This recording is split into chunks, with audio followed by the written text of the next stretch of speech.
brought to you by Silver Pumps. Top quality और consistent performance के लिए सिर्फ सिल्वर पंप्स नाम याद रखना। 13 नवंबर 2024 को समरावता गांव में, जो देवली उनियारा विधानसभा क्षेत्र का गांव है, वहां उपचुनाव के दौरान जब मतदान का बहिष्कार चल रहा था, वहाँ निर्दलीय प्रत्याशी जो नरेश मीणा थे, उनके द्वारा जो एरिया मजिस्ट्रेट थे अमित चौधरी, जो कि एसडीएम मालपुरा भी हैं, उनके थप्पड़ जड़ा गया। थप्पड़ इस आरोप में जड़ा गया कि उनके द्वारा जब मतदान का बहिष्कार ग्रामीणों द्वारा किया गया था तो उनके द्वारा 2 कार्मिकों के एक ग्रामीण का वहाँ पर ज़बरदस्ती वोट डलवा दिया गया। रात को वहाँ पर हिंसा हुई, उपद्रव हुआ, आगजनी हुई, पथरा हुई, कई लोग घायल हुए, आगजनी हुई, गाड़ियाँ जली। इसको लेकर 2 अलग अलग केस दर्ज किए गए थे नगर फोर्ट थाने के अंदर। 166/2024, 167/2024। आज दोनों के अंदर यहाँ चार्ज बहस होनी थी। हमारे साथ बात करने के लिए मौजूद हैं विशिष्ट लोक अभियोजक मेघराज चौधरी।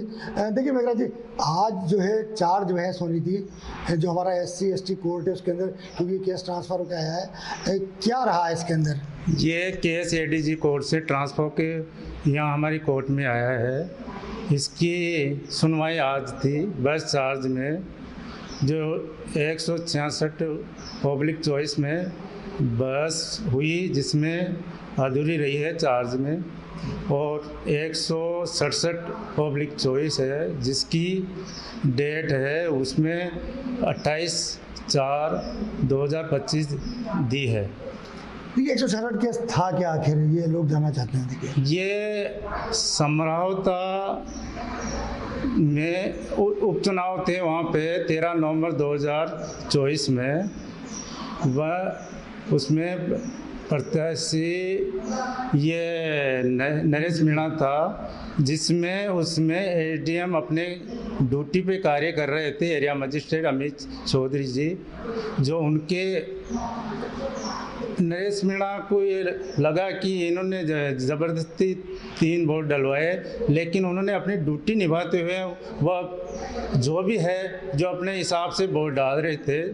समरावता वाले गांव के लोग जो आज उसको लेकर उन्होंने उनको एरिया मजिस्ट्रेट को थप्पड़ मार के उनको कई गंभीर प्रकृति के वहाँ उपद्रव हुआ, उस लेकर ये प्रकरण दर्ज हुआ था। 166/24 नगर कोर्ट। थप्पड़ मारने का प्रकरण था?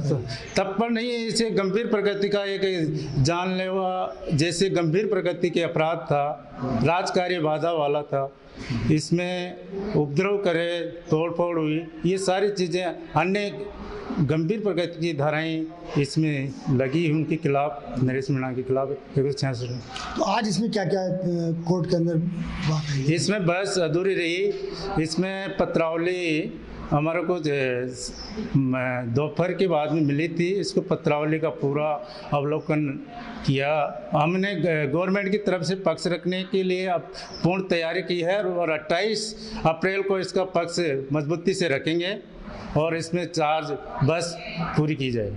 देखिए कि दूसरा प्रकरण जो है वो 167/2024 है, उसके अंदर भी आज चार्ज बहस होनी थी।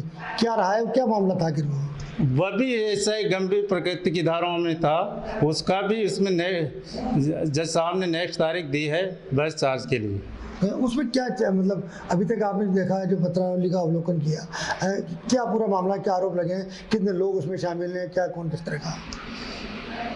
इसमें 167 में उसमें कुल नरेश मीणा सहित अन्य 63 के लगभग है। 4 नाबालिग थे और ये कुछ गुणसटी ये थे। इनके प्रकरण था उसमें 167/24 में। इसमें भी अब चार्ज जो है मतलब वो 28 को ही होगी। 28/4 को है, तो उसमें सुनवाई होगी दोनों फाइलों में। इसमें बस पूरी की जाएगी, बस चार्ज बहस है। देखिए चार्ज बहस से पूरी हो जाएगी तो उसके बाद लगता है इस पर फैसला कब तक जो विद्वान न्यायालय का वह है क्षेत्र अधिकार है। वह न्यायालय, हमारा काम है गवर्नमेंट की तरफ से पैरवी करने का। हम मजबूती के साथ हम पैरवी करेंगे इनमें जिस जिस धाराओं में उसके आरोप पत्र पेश किया है उस धाराओं में हमने बहस करेंगे और उसी धाराओं में चार्ज की पैरवी करेंगे। तो ये थे विशिष्ट लोक अभियोजक मेघराज चौधरी, जिनका कहना था कि सरकार की तरफ से मजबूत पैरवी करेंगे और उनका कहना था कि जब इसमें 28 जो अप्रैल है वो तारीख अब डिसाइड हुई है, उस दिन चार्ज बहस होगी। एक प्रकरण में जिसमें 166/2024 में अधूरी रही है उसमें वो चार्ज बहस पूरी की जाएगी। साथ ही जो दूसरा केस था 167/2024 उसमें पूरी चार्ज बहस की तारीख उस दिन डिसाइड की गई है।